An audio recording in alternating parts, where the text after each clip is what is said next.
All right, so today we're diving into a topic that's been causing a lot of chatter in the accounting world lately, and that is offshoring. I know for some folks, this can be kind of a sensitive subject, hmm especially if you're sitting there thinking, hold on, is my job safe? Yeah, it's understandable to feel that way, whenever there are these big changes happening in your field. But I think, before we even get into, potential solutions or strategies, it's really important to understand like the underlying why behind this whole trend. Why is this happening? Okay, so let's rewind a bit then. Why are we even talking about offshoring in the first place? What's driving this? Well, the accounting world right now is kind of facing this perfect storm of pressures. Hmm. You've got client demands that are constantly increasing, and you've got this regulatory landscape that seems to shift every other day. And on top of that, there's this huge shortage of skilled professionals, especially here in the US. So firms are basically looking for ways to, do more with less. Exactly, exactly. And that's really where offshoring comes in. It's not about like replacing onshore staff. It's about expanding your capacity, streamlining processes by tapping into this global talent pool. And ultimately, I think, the goal is to better serve clients. Okay, so bigger picture, I get it. But, to someone sitting in their office, maybe feeling a little anxious, it might not be the most comforting message. I completely agree. Like the fear is real. And frankly, some firms have not handled this transition very well. And that just adds to the anxiety. Yeah, for sure. So what's the right approach then? Like, how can firms kind of ease those concerns, those very real concerns that their onshore staff have? I think the most important thing is communication, like real transparency, not just, vague promises. Firms need to lay it all out, explain exactly why they're considering offshoring, what specific roles might be handled offshore, and this is the big one. They need to show how this shift is actually going to create new opportunities for their onshore staff. Okay, so it's not just about holding on to your job, it's about kind of leveling up your role within the firm. Exactly. Exactly. Imagine instead of spending hours, bogged down with data entry, you're suddenly leading client meetings, developing these like high-level strategies, or, becoming the expert in some niche area. That leverages your unique skills. That definitely sounds a bit more appealing than, just not being shown the door. But how do you actually get there?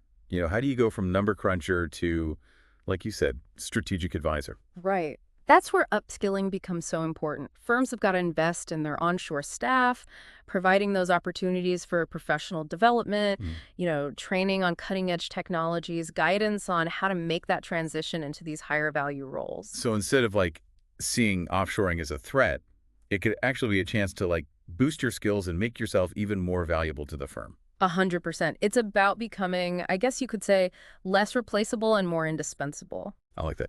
Okay, so let's get a little more specific, a little more practical. What are some tangible things firms can do to actually make this transitions smoother for their staff? Like what really jumped out at you from all the stuff we've been reading? Yeah, so one idea I really liked, and they call it an onshore anchor. Basically, it's like a dedicated person who acts as a go-between, between the onshore and offshore teams. They ensure that communication's smooth, they address any concerns, and they help everyone collaborate effectively. Oh, so it's like having someone in your corner who gets both worlds and can sort of bridge that gap. Yeah, exactly. And that person can be so key in building trust and calming those initial fears. That makes a lot of sense. So we've been talking big picture, but I'm sure there are people listening who are thinking about the day-to-day, the nitty-gritty. What does it actually look like to work with a team that's offshore? What about the time zones, different languages, different work styles? It can feel kind of overwhelming. Yeah. I mean, it can be a little daunting at first, for sure, Yeah. but it doesn't have to be. One company that's really taking all these challenges head on, and I think they're doing a fantastic job, is Remote Accounting 24 by 7. Yeah, their name kept coming up in our research too. They seem to be offering a pretty unique approach for firms that are, looking into this whole offshoring thing. Right. What I think is really cool about them is they're focusing on building these dedicated teams in India, but those teams actually work directly under the CPA firm's control. They follow their office hours, they adhere to their processes. It's really seamless. So it's almost like having an extension of your own team just, located somewhere else. Yeah, exactly. And on top of that, they handle all the logistics, the payroll, taxes, compliance, all that stuff, so the firm can focus on the work itself. That definitely sounds promising. But what about communication? You know, it's one thing to have a team On the other side of the world, how do you actually ensure that everybody's on the same page, that things are running smoothly? Well, I think that's where remote accounting 24/7 has really invested in technology and communication tools. They've built this really robust system that gives you real-time insights into what the offshore team's working on. So there's full transparency and accountability is built right in. So it's not just this black box, Yeah. you actually have visibility into how your offshore team is spending their time. Exactly, exactly. And they've also got these really rigorous security measures to protect all that sensitive data. All computers are locked down. You can't download, upload, or print any confidential information. Which, in a field like accounting is absolutely crucial. But even with all the tech in the world, there's still that human element. Yeah. How do you build trust and rapport with a team that's literally thousands of miles away? That's a good point. And remote accounting 24/7 really emphasizes cultural sensitivity training, and they also encourage regular video conferencing so you can have those face-to-face interactions. They understand that building those strong relationships is fundamental to making it all work. Yeah, it sounds like they're going above and beyond to tackle those concerns, things that make people nervous about this whole offshoring thing. I think so too. I think that's a big part of what makes them unique. They're not just offering, a service, they're offering a solution that really considers the needs of both the firms and the employees. Yeah, that's great. So we've talked about the why behind offshoring, the importance of addressing everyone's concerns, and how companies like remote accounting 24 by 7 are kind of smoothing out the bumps in the road. Yeah, and the key takeaway here, I think, is that offshoring doesn't have to be you know, this big scary monster that comes and steals everyone's jobs. It can be a real opportunity for growth, for specialization, for building a team that spans the globe and can accomplish amazing things. Yeah, I love that. But there's always more to unpack, right? Of course. Always more to explore. What are some of the other things that firms and individuals need to keep in mind as they, navigate this constantly evolving accounting landscape? That's a great question, and it's one we'll definitely dig into in our next segment. We'll be talking about the importance of cultural understanding, effective communication strategies, and how leadership can really make or break a successful global team. All right.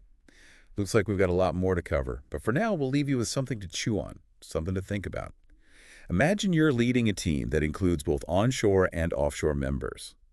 What are the specific steps you'd take to make sure that team is united, that it's high performing, that it's clicking on all cylinders? Give it some thought and we'll pick up this thread in our next segment. Until then, keep diving deep, and we'll see you on the flip side. Welcome back to the deep dive. We've been unpacking this whole offshoring thing, its impact on the accounting world and how it's changing the game for everyone involved, both the firms and the individuals. Yeah, and last time we left off with this question kind of hanging in the air. How do you build a strong, tight-knit team when you've got people scattered across the globe, different time zones, different continents? How do you actually make that work? That's where this whole idea of global collaboration comes in, right? And it's not just some trendy buzzword. It's a whole different way of thinking about how we work. But what does that actually look like, day to day? It's easy to say collaborate, but how do you actually make it happen when you're dealing with all those differences, the cultures, the communication styles, maybe even some skepticism on both sides? Well, one of the most important things, and this came up again and again in everything we read, is that you need clear and consistent communication. So more than just shooting emails back and forth. Way more. It's about creating these regular channels for people to talk openly, right? Where both the onshore and offshore teams feel comfortable sharing their ideas, voicing any concerns they might have, asking questions, without feeling like they're going to be judged. Yeah, that makes sense. But what about the practical stuff? Yeah. The time zones, the language barriers, even just finding the right tools to connect it can feel like a logistical nightmare. Oh, for sure. Technology plays a huge role here. Thankfully, we've got all these amazing tools, video conferencing, instant messaging, project management platforms, all these things that help us bridge those gaps and stay connected in real time. So it's about using the right tech to make those interactions happen smoothly to keep everyone in the loop. Exactly. And it's also about being mindful of those time differences, scheduling meetings that work for everyone, being flexible with deadlines, respecting each other's availability. These things are all super important for building that mutual respect and understanding. It sounds like it takes a lot of thought and planning to get it right. It does, but it's so worth it. When you have those strong communication channels in place, it creates a sense of trust and camaraderie. And that's crucial for any team to be successful, especially when it's a global one. For sure. But communication is just one piece of the puzzle. Right. We also talked about how important it is to have clearly defined roles and responsibilities. Mm. How do you make sure everyone understands what's expected of them, how their work fits into the bigger picture, regardless of where they're located? That's where good documentation and training come in. It's not enough to just tell someone what to do. You have to give them clear instructions, guidelines, resources they can refer back to whenever they need them. So creating that shared understanding of the workflows, the processes, the desired outcomes, no matter where someone's sitting. Exactly. And investing in training programs that equip both onshore and offshore team members with the skills and knowledge they need to really knock it out of the park. Makes sense. Okay, so let's say you've got the communication down pat. You've got the roles and Right. responsibilities crystal clear, but there's still that element of trust that needs to be built. How do you bridge that gap, especially when you're dealing with different cultures, different work styles, maybe even some initial resistance or skepticism? That's where leadership becomes so important. And I'm not just talking about the folks at the very top of the organization. So leadership at all levels. Yep, it's about empowering individuals within both the onshore and offshore teams to step up, take ownership, become those champions of this collaborative spirit, you Oh, know? I see what you mean. Yeah, It's like having ambassadors from both sides, bridging the cultural gap, building those personal connections, and fostering that sense of mutual respect and trust. exactly. And when you have that foundation in place, that's when the real magic of global collaboration starts to happen. Ideas flow more freely, problems get solved in more creative ways, and everyone feels a sense of ownership and pride in the team's success. Okay, I'm starting to see the bigger picture here. This is sounding less like a logistical headache and more like this incredible opportunity to learn and grow and achieve things that wouldn't be possible with just a single isolated team. And that's the beauty of it. When it's done right, offshoring isn't just about saving money or being more efficient. It's about tapping into this global pool of talent and perspectives and ideas to create something truly amazing. So it's about expanding the pie, not just cutting it differently. Yeah. Speaking of expanding the pie, Mm. let's bring remote accounting 24 by 7 back into the conversation. They seem to be doing some really cool things to facilitate this kind of global collaboration. Absolutely. One of the things that really sets them apart is their deep understanding of both U.S. accounting standards and the Indian work culture. So they're not just throwing people together and crossing their fingers. They're actively trying to bridge those cultural gaps and make sure everyone feels comfortable and understood. Exactly. And they provide ongoing support and training to both the onshore and offshore teams to help them navigate those differences and build those strong working relationships. That's a huge advantage because even with the best intentions, miscommunications can happen, especially when you're dealing with different cultural norms and expectations. Oh, absolutely. And that's where having a partner like Remote Accounting 24 by 7 who understands those nuances and can proactively address them can make all the difference in the world. Okay, so let's say you're a CPA firm. Right. You're intrigued by this whole offshoring idea. You're ready to take the plunge. What's the first step? Do you just pick up the phone call, Remote Accounting 24 by 7, and say, hey, send me a team? Well, it's a little more nuanced than that, but you're on the right track. The first step is really about taking a good, hard look at your own needs and goals. What are the specific areas where you're looking for support? What kind of skills and expertise are you hoping to add to your team? So it's about getting really clear on what you want to accomplish, not just jumping on the offshoring bandwagon because it's the cool thing to do. Exactly. Once you have a solid understanding of your own objectives, then you can start exploring different offshoring models and partners like Remote Accounting 24 by 7 to see which one is the best fit for your vision.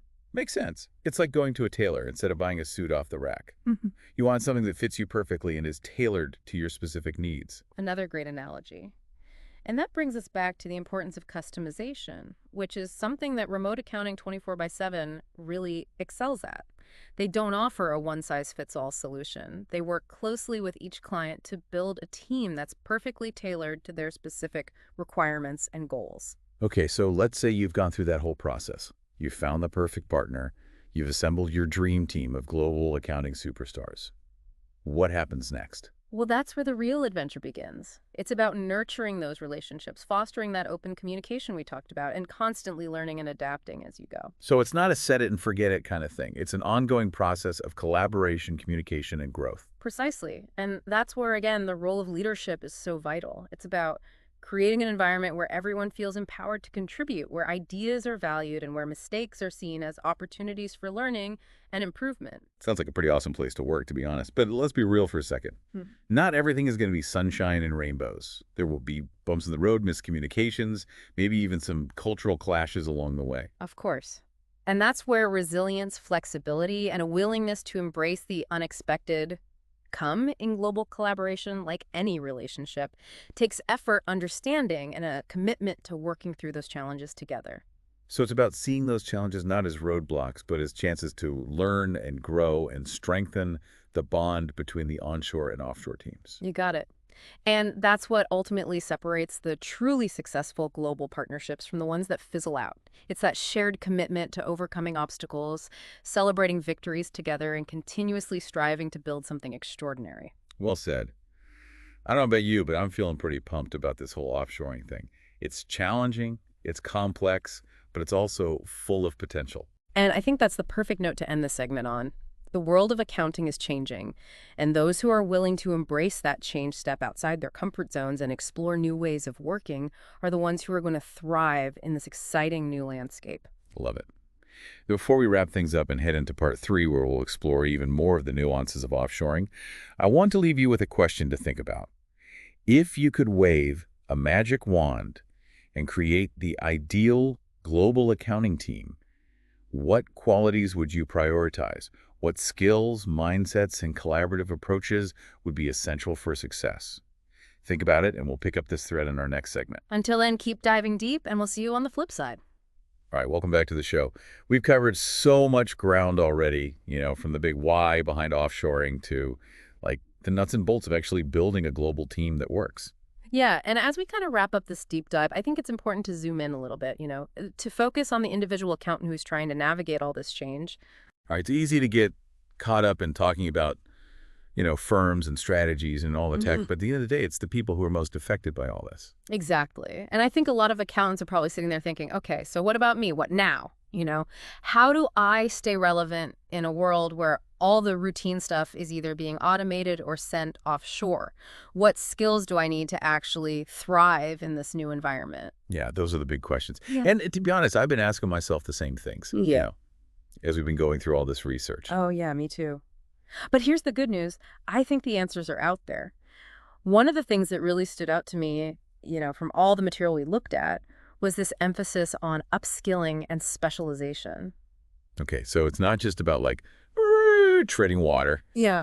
It's about finding ways to really stand out, become even more valuable as the whole profession shifts. Exactly. It's about going beyond just learning the new software or, brushing up on your technical skills. It's about developing a more strategic mindset, sharpening your analytical abilities, becoming that trusted advisor who can offer insights and guidance that goes beyond just the numbers. So less like number crunching and more like being a consultant. That's the idea. Think of it this way. If you have an offshore team that can handle all the basic tax prep work, it frees you up to focus on more complex client needs, things like estate planning or financial forecasting. Yeah, that definitely sounds more fulfilling than filling out forms all day, and probably a lot more, lucrative too. Exactly. And those are the kinds of roles that are going to be in high demand, as the accounting profession keeps evolving. So if you're listening to this and you're thinking, okay, I want to get ahead of this curve, what are the specific skills you should be focusing on? Well, communication skills are huge. Being able to clearly explain those complicated financial concepts to clients, to collaborate effectively with global teams, to build relationships and influence decisions. These are all skills that technology can't replace. Yeah, that makes sense. You can know everything there is to know about accounting, but if you can't communicate it effectively, it's not going to get you very far. Exactly. And then you've got the whole realm of critical thinking and problem solving. Being able to analyze data to see those patterns and trends and then come up with creative solutions is going to be absolutely essential as the business world gets more and more complex and uncertain. So it's about being more than just someone who processes data. It's about understanding the bigger picture, connecting the dots, and offering insights that actually help clients, that bring them real value. Right. And this all ties back to that idea of specialization we were talking about. Finding your niche, something you're really passionate about, and then becoming the go-to expert in that area. That's how you stand out from the crowd and become indispensable. So instead of trying to be good at everything, it's better to be great at one thing. Yeah, that's the idea. And the cool thing is there are so many paths you can take. You know, forensic accounting, sustainability reporting, blockchain technology. Those are just a few examples of areas where accountants can really carve out their niche and become super valuable. Wow. That's a lot to think about. Yeah. But it's pretty exciting too, right? It feels like there are so many opportunities out there for accountants who are willing to embrace this change and really take charge of their own careers. I totally agree. And remember, this isn't about becoming a completely different person. It's about building on what you already know, the skills you already have, and then figuring out how to apply those skills in new and innovative ways. Okay, so that's great advice for individual accountants. Mm. But what about the firms themselves? What role do they play in all this? Well, I think firms need to be proactive about supporting their employees' development. They have to provide access to training programs, encourage mentorship and knowledge sharing, and create opportunities for advancement. So it's not just a one-way street. Individuals need to put in the work, but firms need to provide the support. Exactly. And when both sides are doing their part, that's when you create a culture where everybody wins. This has been such a fascinating deep dive. We started out talking about all the anxieties and uncertainties surrounding offshoring, Mm, but now I'm feeling a sense of optimism, like there's a lot to be excited about when it comes to the future of accounting. I know, me too. And I think the biggest takeaway for everyone listening is this. Don't be afraid of change. Embrace the challenges, see the opportunities, and invest in yourself. The future of accounting belongs to those who are willing to adapt, to innovate, and to build a profession that's both technically brilliant and human-centered. That's a great way to put it. And just a reminder, if you're feeling a little lost or overwhelmed by this whole offshoring thing, there are companies out there like Remote Accounting 24 by 7 who are ready to help. They're not just providing a service, they're building bridges, they're making this whole transition smoother, and they're helping accountants thrive in this new global landscape. Absolutely. They're a great example of how to do offshoring the right way, with a balance of efficiency and human connection. So to all our listeners out there, keep diving deep, keep exploring, keep pushing the boundaries of what's possible in the world of accounting. Thanks for joining us on the Deep Dive. Until next time.